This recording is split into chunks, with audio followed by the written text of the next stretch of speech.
Kapolres Tulang Bawang Barat, AKBP Daru Istimawan, SIK memimpin upacara bendera di SMA Negeri 1 Tumi Jajar, Kabupaten Tulang Bawang Barat, hari Senin, tanggal 6 Maret tahun 2023. Kegiatan upacara bendera merah putih ini digelar di lapangan SMA Negeri 1 Tumi Jajar. Upacara ini dilaksanakan sebagai bentuk penanaman nilai-nilai Pancasila terhadap siswa-siswi Sekolah Menengah Atas Negeri 1 Tumi Jajar. Kegiatan upacara bendera merah putih ini tampak dihadiri oleh Kepala Sekolah SMA Negeri 1 Tumi Jajar, Bapak Najamuddin, SPD, MPD, Kasat Lantas, Polres Tulang Bawang Barat, Ibtu Samsi Rizal, SEMM, Kanit Binmas, Polsek Tumi Jajar, Ibtu Yesi Februari, SH dan perwakilan anggota Polres Tulang Bawang Barat, para guru dan staf SMA Negeri 1 Tumi Jajar. Upacara bendera merah putih dilaksanakan oleh siswa-siswi Paskibraka SMA Negeri 1 Tumi Jajar, serta diisi dengan pembacaan Pancasila oleh pembina upacara, dan pembacaan Undang-Undang Dasar 1945, serta menyanyikan lagu wajib Indonesia Raya. Kapolres Tulang Bawang Barat, AKBP Daru Istimawan, SIK dalam amanatnya menyampaikan bahwa perlindungan terhadap anak adalah tugas dan kewajiban kita semua. Setidaknya, pada beberapa hal buruk yang bisa saja kita jumpai di lingkungan terdekat kita, seperti kekerasan terhadap anak, penyalahgunaan narkoba, dan kenakalan remaja. Perlu diketahui dan dipahami bersama bahwa bentuk kekerasan terhadap anak dapat berupa kekerasan fisik dan psikis. Kekerasan fisik secara umum adalah bentuk kekerasan yang dapat mengakibatkan dampak nyata pada tubuh, dapat dilihat dan dirasakan, serta dapat mengakibatkan cedera, cacat, gangguan kesehatan, hingga kematian. Sedangkan kekerasan psikis adalah salah satu bentuk kekerasan yang mampu memberikan dampak psikologis terhadap anak dengan bentuk kekerasan yang menyerang pribadi atau kompetensi anak.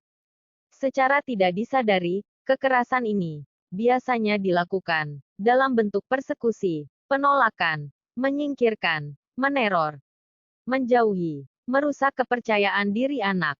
Lebih lanjut, Kapolres menjelaskan, saat ini, beberapa bentuk kekerasan terhadap anak cukup menyita perhatian publik, seperti penelantaran, penganiayaan, pelecehan, dan kejahatan seksual. Perlu kerja keras dan pemahaman kita semua tentang bagaimana cara mencegah hal ini, supaya tidak terjadi di lingkungan kita masing-masing, dan bagaimana melakukan trauma healing terhadap para korban. Khusus untuk kasus pelecehan seksual, setidaknya, ada beberapa hal yang harus menjadi perhatian kita semua. Pertama, kita perlu meningkatkan kesadaran kolektif untuk dapat mencegah terulangnya kembali kasus-kasus ini, dengan memberikan sosialisasi secara kontinu terhadap anak-anak tentang modus, serta bentuk-bentuk pelecehan, dan potensi kejahatan seksual yang mungkin terjadi. Kedua, kita perlu melakukan pengawasan berkala, melalui beragam langkah terpadu, lintas sektoral, terhadap lingkungan sekitar kita masing-masing, terutama yang rentan terjadi kasus serupa. Ketiga, memberikan perhatian dan perlindungan khusus kepada para korban, agar memiliki keberanian untuk mengungkapkan kebenaran, dan membantu menumbuhkan kepercayaan dirinya kembali. Anak-anakku, yang kubanggakan. Kemudian yang menjadi momok bagi masa depan, adalah penyalahgunaan narkoba. Menjadi masalah yang pelik di seluruh penjuru dunia. Penyalahgunaan narkoba mampu menghancurkan sendi-sendi dasar kehidupan bangsa dan negara ini. Kejahatan transnasional ini mampu terus bertransformasi dan beradaptasi dengan perkembangan zaman ini. Mari bekali dengan ilmu dan iman. Jauhi perilaku ingin terlihat gaya, ikut-ikutan, coba-coba, atau jauhi pengguna narkoba untuk mengatasi masalah dengan narkoba. Narkoba merusak kepribadian, menyebabkan ketergantungan, menjadi pemalas, menurunnya kualitas hidup, mengganggu ketertiban umum, dan kematian. Anak-anakku, yang luar biasa, standar etika dan moral tidak ditentukan oleh status kekayaan, keluarga, atau kelompok sosial. Pemahaman ini menjadi pondasi untuk mencegah perilaku negatif dalam bentuk kenakalan remaja, seperti tawuran dan perundungan. Pada dasarnya, disebabkan oleh sikap yang merasa superior dibanding pihak pribadi ataupun kelompok lain, yang kemudian bermanifestasi ke dalam bentuk ego yang salah tempat dan perbuatan.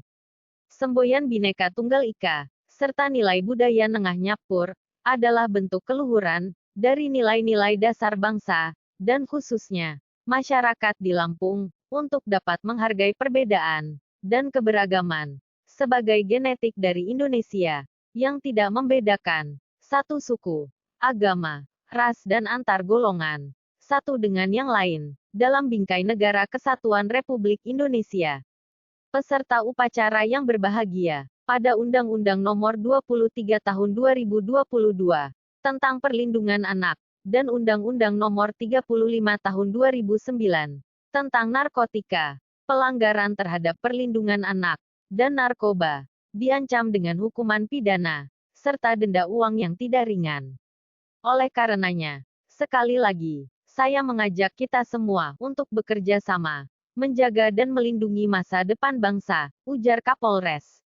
Dengan program Polres Tulang Bawang Barat mendatangi ke sekolah-sekolah yang ada di Kabupaten Tulang Bawang Barat, merupakan suatu bentuk kepedulian Polri.